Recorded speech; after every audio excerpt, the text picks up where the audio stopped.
Family. Assalamualaikum warahmatullahi wabarakatuh. Selamat datang kembali di channel Hands Family. Di video kali ini, Hands Family akan memberikan tutorial cara membuat buket simple dari kain flanel. Sebelum mengikuti langkah-langkahnya, jangan lupa klik tombol subscribe. Terima kasih.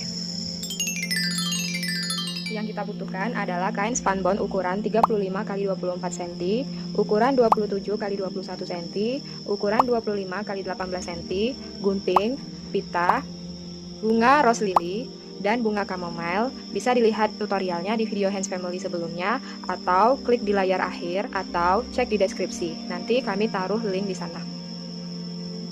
Langsung saja kita buat buket simple.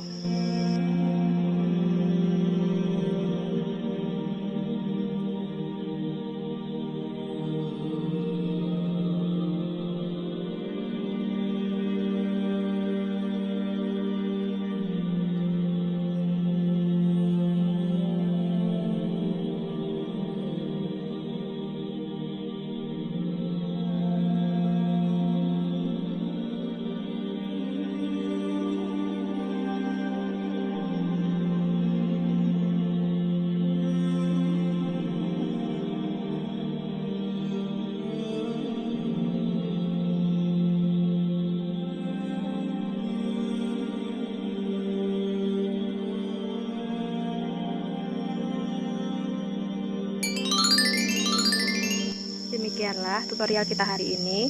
Jangan lupa like, subscribe, dan nyalakan tombol lonceng. Semoga bermanfaat. Assalamualaikum warahmatullahi wabarakatuh. Family.